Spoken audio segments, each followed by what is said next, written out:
So hello everyone, welcome to my YouTube channel university talk with Riya. तो आज हम लोग डिस्कस करने वाले हैं एग्जामिनेशन पेपर पार्ट 2 का, ठीक है। और ये पेपर 3 है। जैसे मैंने पहले भी आपको बताया था कि ऑनर्स में 8 पेपर होते हैं। मे बी इस बार जो है न्यू एजुकेशन सिस्टम के हिसाब से आपका यूनिवर्सिटी किस तरह से आपके पेपर ले रहा है वो उस पर भी डिपेंड करता है। लेकिन जो मैंने सिलेबस पढ़ाया था उसके अकॉर्डिंग ये पेपर 3 है। तो मैं आज इसी के क्वेश्चंस आपसे डिस्कस करने वाली हूँ। साथ में मैंने आपका यहाँ पर सिलेबस भी रखा है ताकि आपको अगर कहीं कन्फ्यूज़न हो तो मैं बता सकूँ कि कहाँ से क्या था। जैसे ये क्वेश्चन जो ये सिलेबस मैंने आपको बताया था, ये कॉर्डेट और नॉन कॉर्डेट का बताया था। लेकिन इसके अलावा भी इसमें इकोसिस्टम का है, बायोडाइवर्सिटी वगैरह जो सेक्शन है, इकोलॉजी का सेक्शन है, इथोलॉजी का सेक्शन है, फिजियोलॉजी का सेक्शन है, जेनेटिक्स का सेक्शन है, इंस्ट्रूमेंटेशन का सेक्शन है, और भी बहुत सारे, डेवलपमेंटल बायोलॉजी, बायोकेमिस्ट्री। तो ये सारे है। तो ऐसा नहीं है कि सिलेबस में सिर्फ कॉर्डेट और नॉन कॉर्डेट था, वो मैंने ईयर वाइज आपको बोल दिया था, ठीक है। उसके अलावा देख सकते हो बहुत लंबा सिलेबस है हमारे पास, ठीक है। तो आपको घबराने की कोई ज़रूरत नहीं है। अगर आप अपना सिलेबस शेयर करना चाहते हो तो आप शेयर कर सकते हो, मैं उसको भी डिस्कस कर दूंगी, ठीक है। अब चलते हैं हम लोग क्वेश्चन पेपर के ऊपर, क्योंकि आज हम लोग को क्या करना है, क्वेश्चन डिस्कशन, ठीक है। लास्ट मैंने आपको बता भी दिया था, इसी टाइप के क्वेश्चंस थे, ठीक है। इसमें क्या है, candidates are required to give their answers in their own words as far as practicable. Question number 1 to 2 are compulsory. Attempt 25 questions. All the questions are carry equally marks. तो यहाँ पर आप देख सकते हैं क्या है, आंसर अपने लैंग्वेज में देना है। मैंने पहले भी बोला था, आई नो कि साइंस का पेपर है, तो ऐसा नहीं है कि आपको जाके जो लाइन मैंने बुक में पढ़ी उसी को जाके छाप देना है। आपको अपने वे में उसको डील करना है। और साथ साथ इसमें बताया गया है कि क्वेश्चन नंबर 1 और 2 कंपलसरी है, आपको 5 क्वेश्चंस इसमें बनाने हैं, ठीक है। तो देख सकते हैं ये इसमें आपको टिक दिख रहा होगा। तो मैंने पहले भी ये पेपर डिस्कस किया है बच्चों के साथ, लेकिन यूट्यूब पे नहीं किया था। तो पहला क्वेश्चन है, lung in birds are provided with air sac. Air sac के बारे में आप जब respiratory system different comparative anatomy पढ़िएगा तो उसमें आपको है ना लंग्स के बारे में, मतलब बर्ड्स के रेस्पिरेटरी सिस्टम के बारे में पढ़ना है। तो उनमें स्पेशल एयर सैक्स पाया जाता है, ठीक है ना। तो उसके बारे में आपको वहाँ पर रीड करना होगा। Which one of the flowing bird has that आर्किपेक्टिस, ये आपको बहुत ईजिली पता होगा, आई होप। नेक्स्ट क्वेश्चन क्या है, विच one of the flowing reptile is poisonous. देखिए यहाँ मैंने वेरेनस किया है, मॉनिटर लेजर्ड जो हो गया आपका। वाइपर स्नेक्स भी जो होते हैं ना काफ़ी पॉइजनस होते हैं, तो I have little bit confusion between viper snakes and varanus. तो आप एक बार चेक कर लेना, लेकिन यहाँ पर मैंने वेरेनस किया है, ठीक है। नेक्स्ट हम लोग का है, the venom of a snake is. Venom कैसा होता है, तो देखिए यहाँ पर जो है हम लोग का ऑप्शन है haemolytic, neurotoxic and haemolytic, none of the above. तो यहाँ पर हम लोग बोथ को करेंगे, ठीक है। नेक्स्ट क्वेश्चन पे चलते हैं। अगर किसी को इसमें कन्फ्यूजन है तो ये किस हिसाब से, तो वेनोम जो होता है ह्यूमन बॉडी पे अलग अलग तरीके से रिएक्ट करता है। जैसे आप न्यूरोटॉक्सिक है तो न्यूरो से आप समझ रहे होगे, यानी हमारे नर्व्स को डैमेज करेगा ये, ठीक है। हेमोलिटिक है यानी हमारे ब्लड को, ठीक है। हेमोग्लोबिन हम लोग पढ़ते हैं ना, तो उसी तरह से हो गया। सो आगे देखते हैं। 5th क्वेश्चन हम लोग का है, हार्ट ऑफ फिशेस। तो देखिए पहले भी अगर आप पढ़ चुके होंगे तो अच्छी बात है, नहीं भी पढ़ा है तो मैं बता देती हूँ। देखिए जो हम लोग का हार्ट होता है वो प्रिमिटिव होता है, फिर वो थोड़े थोड़े करके एडवांस हुआ है, यानी 1 चैम्बर्ड, 2 चैम्बर्ड, 3 चैम्बर्ड, 4 चैम्बर्ड। तो 2 चैम्बर्ड जो हार्ट होता है वो फिशेस में पाया जाता है। 3 चैम्बर्ड हार्ट किस में पाया जाता है, ये आप बताइएगा। 4 चैम्बर्ड हार्ट जो है वो मैमल्स और एव्स में पाया जाता है। एक एक्सेप्शन केस होता है क्रोकोडाइल, जो एक रेप्टाइल है, उसमें भी 4 चैम्बर्ड हार्ट पाया जाता है, ठीक है। तो आई होप आपको पता चल गया होगा उससे कि 2 चैम्बर्ड हार्ट किस में पाया जाता है। इसके अलावा क्वेश्चन है हम लोग का, question number 6, young one of A fishes is called. Fish का यंग वन क्या कहते हैं, देखिए यहाँ पे मैंने फिश की साइकिल बता रखी है।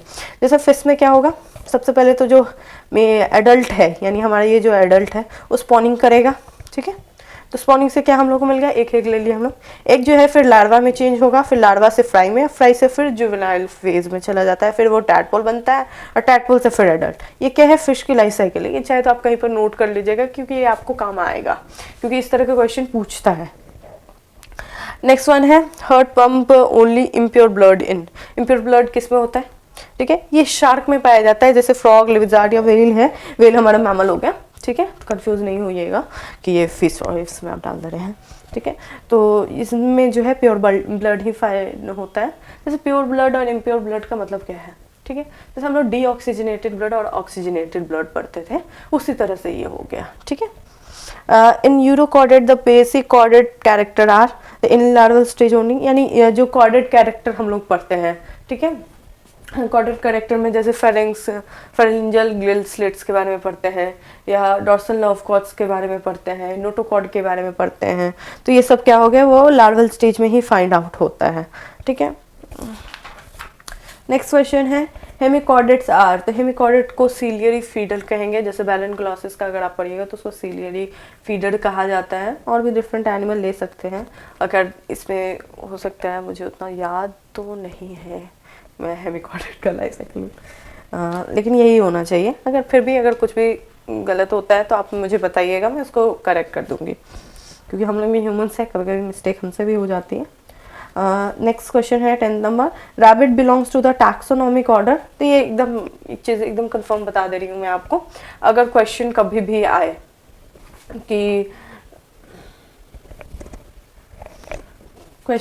आए कि मान लीजिए कि आ रहा है किसी भी क्लासिफिकेशन से रिलेटेड, अगर आपको एग्जैक्ट आंसर मालूम है तभी आप उसको अटेम्प्ट कीजिएगा, वरना मत कीजिएगा, वरना ये आपको बहुत बड़ा लॉस होगा। क्योंकि काफ़ी एग्जामिनेशन में होता है नेगेटिव मार्किंग, और नेगेटिव मार्किंग अगर होगी तो आपकी जो पॉजिटिव मार्किंग यानी 4 नंबर आए हैं उसमें से 1 नंबर 2.5 नंबर जो भी आपका कट रहा है जितना भी रेशियो में, तो वो होगा। तो लॉस से बेटर है कि अगर आपको आता हो तो भी ये क्वेश्चन अटेम्प्ट करें आप। ऐसे यहाँ पर आंसर होगा लैगोमॉर्फा, ठीक है। नेक्स्ट क्वेश्चन है ऑर्निथोरैंकस इज अ, ये क्या होता है, मोनोट्रिम मैमल होता है। देखिए ये सब पता कैसे चलेगा, ये भी तो है ना कि मैम इतने तो आंसर आपने बता दिए, एग्जाम में मेरा नया क्वेश्चन आया तो मैं कैसे बनाऊंगा। तो इसका बहुत सिंपल आंसर है, आपको पढ़ना होगा। तो जब हम लोग क्लासिफिकेशन रीड करते हैं तो मैंने पहले भी बताया है कि सबसे पहले हम लोग मॉर्फोलॉजी वगैरह रीड करते हैं, क्लासिफिकेशन रीड करते हैं। तो इसको रीड कीजिएगा ना तो उसमें डिफरेंशिएशन पता चलेगा कि प्राइमेट्स में कैसे होते हैं, मोनोट्रिम कैसे होते हैं, मार्सुपियल्स कैसे होते हैं। तो ये सब क्या है, मैमल्स की वैरायटी ही है।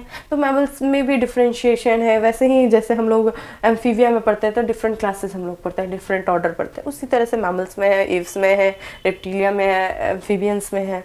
तो ये सारे एम्फीबियंस में हम लोग लंग्स फिशेस के बारे में वो पढ़ते हैं। तो ये सारी चीज़ें हैं ना, क्यों ये स्पेशल फीचर्स होते हैं हर एक अपने फाइलम के अलग अलग। तो वो आपको पढ़ना होगा, पढ़ने के बिना पढ़ाई के काम नहीं चलने वाली है, ये तो मैं कंफर्म बता दूँ। उसके अलावा है constant body temperature is found in, constant body temperature किस में फाउंड होता है, वार्म ब्लडेड एनिमल्स में, ठीक है। तो ये आप चारों के बारे में पता कीजिएगा, ठीक है। यहाँ पर तो है मेंशन, लेकिन आपको खुद से भी क्या करना है, फाइंड आउट करना है कि हाँ भाई क्यों होता है वैक्यूम में ऐसा, या फिर क्या है क्राइटेरिया। ये सब आप थोड़ा थोड़ा भी रिसर्च कीजिएगा ना, आप आराम से कर लीजिएगा। एग्जाम्स बहुत ईजी होते हैं यूनिवर्सिटीज़ के, उसमें कुछ ऐसा नहीं है कि आपसे बहुत लॉजिकल पूछ रहा है, आपको बहुत ब्रेन अप्लाई करना है, नहीं, आपके पास जो नॉलेज है ना उसको करेक्टली अपने पेपर पे लिखना है, बस यही चीज़ है। Milk gland are found in, mammals में फाइंड होता है, एकदम स्पेशल फीचर है, आप जानते होंगे। The exoskeleton of rabbit consist of hair and claws होता है। देखिए एक्सोस्केलेटन जैसे हम लोग में क्या क्या हो जाएगा, हम लोग में भी हेयर्स होता है, क्लॉज होता है, जो हमारा स्किन पे हेयर्स प्रेजेंट है वो हो गया, नेल्स प्रेजेंट है वो हो गया, ठीक है। तो यही सब हमारे क्या हो जाएंगे, एक्सोस्केलेटन पोर्शंस हो जाएंगे। अब चलते हैं in bird the furcula is made up of. देखिए फर्क्यूला क्या होता है, एक तरह का बोन होता है जो फ्यूज करके, यानी 2 बोन को फ्यूज करके वो होता है, बनता है। तो जैसे यहाँ पर 2 बोन कौन कौन से होंगे, यहाँ पर क्लाविकल और इंटरक्लाविकल है, ठीक है। ये रहा हम लोग का 15th क्वेश्चन कंप्लीट, यानी एमसीक्यू सेक्शन जो हम लोग का था वो कंप्लीट हो चुका है। नेक्स्ट अब हम लोग चलते हैं लॉन्ग आंसर क्वेश्चन। एक बात याद रखिएगा, जैसे काफ़ी बच्चे पूछते कि मैम हमारा क्वेश्चन तो छूट गया ज़्यादा नंबर वाला, क्या करें। तो मैं अपने पेपर में ऐसा करती थी कि जो ज़्यादा लंबा यानी ज़्यादा मार्क्स वाला क्वेश्चन, जैसे 15 मार्क्स के जो क्वेश्चन होंगे यहाँ पर, जैसे एक क्वेश्चन यहाँ पर 15 मार्क्स का है, क्योंकि हम लोग स्टार्टिंग में क्या पढ़ा था कि all question carry equal marks. तो 15 मार्क्स के हैं, 2 क्वेश्चन हम लोग बना चुके हैं, 1 और 2। देखिए बहुत लोग कंफ्यूज होते हैं कि यहाँ से हमें 5 बनाना है या पीछे वाला गिन के 5 बनाना है। तो पीछे वाला गिन के यहाँ, यानी आपका ये जो MCQ का एक क्वेश्चन, दूसरा क्वेश्चन ये, और फिर इनमें से 3 बस बनाने, सिर्फ 3, कितना 3 बनाना है, 3 बनाना है, ठीक है। इस बात को भूलना नहीं है, ठीक है। तो क्वेश्चन क्या है, साइक्लॉइड स्केल के बारे में बताना है। ये स्केल्स किस में फाउंड होते हैं? बोनी फिशेज में पाया जाता है। डिफरेंट टाइप के स्केल्स होते हैं, उसका स्ट्रक्चर वगैरह आप पढ़ लीजिएगा, वरना आपको दिक्कत होने वाला है। कुछ इस तरह से होगा आपका, ठीक है, ये ऐसे होता है, ठीक है। इसमें हम लोग साइक्लॉइड ऐसे ऐसे स्केल्स के बारे में पढ़ते हैं, ठीक है। कुछ इस तरह का होता है आपका इमेज, ठीक है। तो आपको इमेज भी ध्यान में रखना, आपको एग्जाम में बना के रखना है, बना के आना है। कैरेक्टर्स ऑफ मैमेलिया, ये बहुत इजी है, जैसे एक क्वेश्चन ही था मैमरी ग्लैंड का, तो वो भी हम लोग यहाँ मेंशन कर देंगे। नियोटेनी आपको पढ़नी है, ये स्पेशल पढ़ना है, नियोटेनी एंड पैडोजेनेसिस, ठीक है, तो वो मैं पढ़ाऊंगी आपको। लैम्प्रेस के बारे में, ठीक है। लैम्प्रेस का है ना एक स्पेशल, ब्लड सकिंग हम लोग इनको कहते हैं।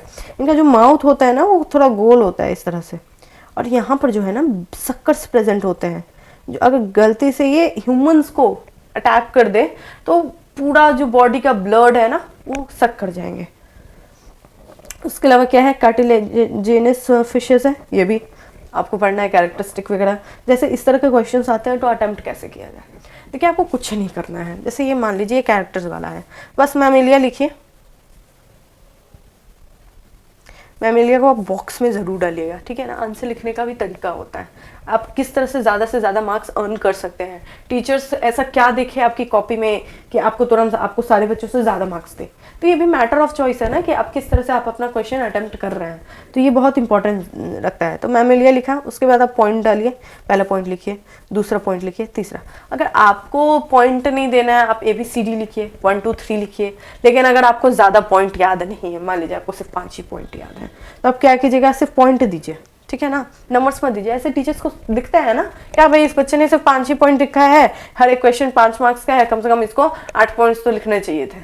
आप एक और चीज़ कीजिएगा, ये हम लोग का जूलॉजी का पेपर है, इसलिए इसमें एग्जाम्पल के साथ साथ आपको क्या करना होगा, डायग्राम्स तो बनाने होंगे। काफ़ी लोग बोलते हैं कि मैम कैरेक्टरिस्टिक पूछा है तो डायग्राम क्या क्या बना दे, तो क्या बनाइए, ह्यूमन का बना सकते हैं। अगर आपको ह्यूमन का बहुत डायग्राम अच्छा नहीं आता है, कोई बात नहीं, कोई भी मैमल का सिंपल सा, कोई भी बैट का, या फिर आप वेल तो सिंपल है ना, वेल का बना दीजिए, क्या ही करना है उसमें, ठीक है। मतलब किसी भी मैमल का, गोरिल्ला का, एप का, किसी का झुका हुआ वो चीज़ बना दीजिए आप। इनफैक्ट इसमें क्लासिफिकेशन भी थोड़ा दिखा सकते हैं कि डिफरेंस कैसे हो जाता है। उसके बाद मैं, हाँ, एक और इम्पॉर्टेंट चीज़, मैमेलिया का क्लासिफिकेशन आपको लिखना ही है। क्वेश्चन किसी भी चीज़ पे आए आपको क्लासिफिकेशन लिखना है, ठीक है, क्लासिफिकेशन छोड़ना नहीं है। क्लासिफिकेशन सबका हम लोग लिखेंगे। लैम्प्रे आप लिखिए, यहाँ पर फिशेस के बारे में लिखिए, या फिर यहाँ लिखिए, यहाँ पर कनेक्टिंग लिंक के बारे में बताइएगा आप। फिगर्स हो सके तो फिगर्स बनाइए, कैरेक्टरिस्टिक लिखिए, मॉर्फोलॉजी लिखिए, और साथ साथ आप डिफरेंट सिस्टम्स जो होते हैं उसको थोड़ा सा बता सकते हैं। मैं आपके साथ कुछ आंसर्स भी अपने साथ शेयर कर लूँगी, जिससे आपको कोई दिक्कत ना हो। अगर आपको कोई स्पेसिफिक क्वेश्चन चाहिए कि नहीं मैम आप इसका आंसर ही शेयर कीजिए, तो आप ज़रूर उस क्वेश्चन को भेजिएगा, उसके बाद मैं बताऊंगी। उसके बाद यहाँ देखिए क्वेश्चन नंबर 3 है, classify living birds up to order giving characters and suitable example. तो देखिए इसमें तो सिंपल पूछा है, बर्ड्स का क्लासिफिकेशन पूछा है अप टू ऑर्डर, एव्स का, और क्या करना है उसके कुछ कैरेक्टर। अब देखिए क्लासिफिकेशन तो काफी बड़ा हो जाता है, मैम इतना क्लासिफिकेशन लिखेंगे तो और उसके कैरेक्टर्स लिखेंगे तो टाइम तो खत्म हो जाएगा, ऐसा रहता है बच्चों का लॉजिक। तो ये लॉजिक अप्लाई नहीं करना है, सिंपल क्या करना है, पहले एव्स का हम लोग क्लासिफिकेशन लिख दिया, ठीक है। आप चाहे तो डायग्राम के थ्रू लिखिए या फिर आप वो चार्ट बना के लिखिए, कोई दिक्कत नहीं है। क्या करना है, सिर्फ सबके 2 कैरेक्टरिस्टिक और 2 एग्जाम्पल डाल देना है, सिर्फ 2 कैरेक्टरिस्टिक और 2 एग्जाम्पल, उससे ज़्यादा नहीं करना है।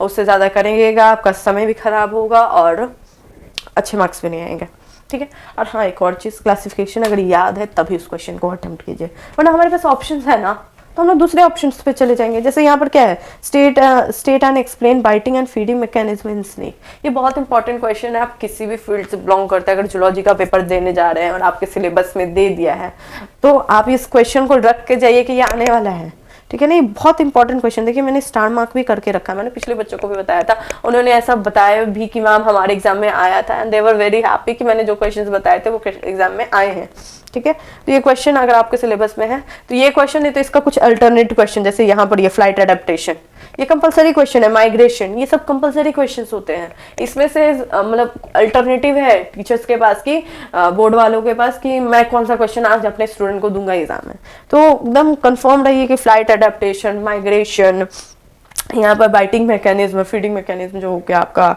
उसके अलावा स्टार में जो वाटर वेस्कुलर सिस्टम होता है, कैनाल सिस्टम ऑफ पॉडीफेरा, ये सब क्वेश्चन जो होते हैं ना वो कंपलसरी क्वेश्चन है। जैसे इंसेक्ट्स में क्या होता है, इंसेक्ट्स का माउथ पार्ट जो सबसे इंपॉर्टेंट होता है, ये बहुत क्लियर और एविडेंट क्वेश्चन है। अगर ये सब अटेम्प्ट नहीं कर रहे हैं आप तो बहुत बड़ी गलती कर रहे हैं। रेट्रोग्रेसिव मैकेनिज्म जो होता है, ठीक है, तो ये सारी चीज़ें ना बहुत कैजुअल है, ये आने वाली हैं, ये फिक्स रहती हैं बोर्ड्स में कि हाँ ये तो क्वेश्चन उनके फेवरेट क्वेश्चन में से एक होता है, तो वैसा है, ठीक है। नेक्स्ट क्वेश्चन क्या है, एक्सप्लेन स्ट्रक्चरल पेक्युलैरिटीज ऑफ एम्फियोक्सिस। तो एम्फियोक्सिस का पढ़ना है आपको। देखिए जैसे है ना, सिलेबस के अकॉर्डिंग कुछ एनिमल को स्पेसिफाई कर दिया गया है, जैसे लाम्प्री है, न्यूटेनी भी आपको पढ़ना है, हडमानिया का, हडमानिया क्या है, या फिर एक्सोलोटल लार्वा का है, ध्यान नहीं है मुझे, दोनों में से किसी एक का होगा, ठीक है। हाँ, एक्सोलेटल लार्वा का है, ठीक है, उसी में हम लोग पैडोजेनेसिस के बारे में पढ़ेंगे, ठीक है। तो ये एम्फियोक्सिस के बारे में पढ़ना है। उसके अलावा क्या है, describe flight adaptation in birds, so sorry. तो हम लोग फ्लाइट अडेप्टेशन इन बर्ड के बारे में, ये मैंने पहले भी बोला कि ये तो एविडेंट क्वेश्चन है, इसको आपको एकदम करके आना है, इसमें छोड़ना नहीं है कुछ भी। State and explain accessory respiratory organ in fishes. एक बात और याद रखिएगा, कंपैरेटिव एनाटॉमी बच्चे पढ़ते हैं और क्या करते हैं, रेस्पिरेटरी सिस्टम बता के आ जाते हैं, ऐसा नहीं करना है। एसेसरी रेस्पिरेटरी ऑर्गन पूछा है, ठीक है ना, तो वो सब हम लोग को बताना है, जैसे स्केल्स वगैरह का भी मैटर इसमें होता है। उसके अलावा जो साइड में फिन्स होते हैं, ठीक है ना, जैसे ये आपकी फिशेस हो गए, ठीक है, ऐसे मैं बहुत गंदा डायग्राम बना रही हूँ, जो यहाँ पे हम लोग का फिन्स प्रेजेंट होता है डिफरेंट, तो उसके बारे में यहाँ एक्सप्लेन करना होगा। स्ट्रीमलाइन बॉडी होता है तो किस तरह से मूवमेंट में हेल्प करती है और किस तरह से रेस्पिरेटरी सिस्टम को सपोर्ट कर रही है, तो ये सारी चीज़ें हैं। ये नहीं कि पूरा गिल्स को डिफाइन करके आ गए और सारा कुछ हो गया, नहीं, ऐसा नहीं करना है। Give an account of character distribution of affinities of Metatheria. तो मेटाथेरिया कैरेक्टर्स पढ़िएगा, उससे आप बना लीजिएगा, नहीं पढ़िएगा कुछ नहीं हो सकता। एक्सप्लेन ओरिजिन ऑफ बर्ड्स, ये भी क्वेश्चन काफ़ी एविडेंट है, ये आता है। Origin of mammals, origin of birds, origin of amphibians, origin of fishes, आपको सबका पढ़ना है, जितने वर्टिब्रेट्स है उनके ओरिजिन भी पढ़ना है। इनफैक्ट आप नॉन कॉर्डेट्स में चली जाएं तो आपको लिंकिंग चेन पढ़ना है, इनफैक्ट कॉर्डेट का किस तरह से ओरिजिन हुआ वो पढ़ना है। उसके अलावा क्या है, describe general organisation of primates. Primate का जनरल ऑर्गेनाइजेशन यानी वही है, प्राइमेट्स को पहले हम लोग क्या करेंगे, क्लासिफाई कर देंगे, और उसके बाद क्या करेंगे, उसके कैरेक्टरिस्टिक को डिफाइन करेंगे, उस पर एग्जाम्पल्स लिखते जाएंगे और एक डायग्राम बना देंगे। बहुत सिंपल क्वेश्चन है, कुछ नहीं स्ट्रेस लेने वाला बात है, आप कर लीजिएगा, आप में इतनी कैपेबिलिटी है, मुझे तो पूरा विश्वास है। अगर आप थोड़ा थोड़ा डेली भी एक पोर्शन बस करिएगा ना, सिर्फ एक पोर्शन, ऐसा भी नहीं है कि पूरा एक बार में कर लेना है, एक पोर्शन भी कीजिएगा, तो जब तक आपके एग्जाम आई थिंक मई या जून में होंगे तो आप एकदम कर लीजिएगा, तो कोई टेंशन वाली बात नहीं है। और किसी का एग्ज़ाम बहुत जल्दी है, अगर वो चाहता है कि मैं सारा कर लूँ, तो मैं आपको यही बताऊंगी कि आप कुछ कुछ सेक्शन जो जहाँ से ज़्यादा क्वेश्चन अराइज होते हैं वो कम से कम कर लीजिए, ताकि आपको कम से कम वो क्वेश्चन बना लीजिएगा। तो ऑप्शन आपके पास है, बहुत ऑप्शंस हैं, अगर आप ध्यान दीजिएगा तो इतने सारे ऑप्शन हमारे पास थे, जिसके बाद में मान लीजिए मैमल्स के कैरेक्टर किसको नहीं मालूम है। मैमल्स का सिंपल हम लोग देखेंगे कि बॉडी पे हेयर्स, क्लॉज, ये सब प्रेजेंट होता है, एक्सोस्केलेटन के बारे में लिख देंगे। डिफरेंट सिस्टम यानी एडवांस ऑर्गन सिस्टम पाया जाता है ना हम लोग में, तो थोड़ा सा डाइजेस्टिव सिस्टम ये सब के बारे में मेंशन कर देंगे। यानी ऐसे अगर आप कीजिएगा ना तो 5-6 पॉइंट तो आराम से क्रिएट हो जाएगा। तो ये क्वेश्चन हम लोग का नॉर्मल है। या फिशेस के बारे में आप मेंशन कर सकते हैं, अगर स्केल्स के बारे में थोड़ा भी नॉलेज है ना तो आप कर लीजिएगा, फिगर वगैरह बना दीजिए, आराम से कुछ पॉइंट्स लिख दीजिए कि हाँ भाई ये कौन से फिशेस में फाइंड होता है, तो वो आराम से कर लीजिएगा। नियोटेनी है, ये फीचर होता है ना कि मेटामॉर्फोसिस के टाइम में कुछ टाइम स्लीपिंग का चला जाता है, जैसे एक पैडोजेनेसिस भी पढ़ना है उसमें हम लोग को, तो वो चीज़ें हैं। थोड़ा सा अगर आपके पढ़ा हुआ रहेगा ना आराम से ये क्वेश्चन कीजिएगा। अब यहाँ पर देखिए, चलिए ये क्वेश्चन नहीं भी हुआ है, इसमें से तो बस 3 ही क्वेश्चन तो बनाना है आपको, ये भी तो ध्यान दीजिए।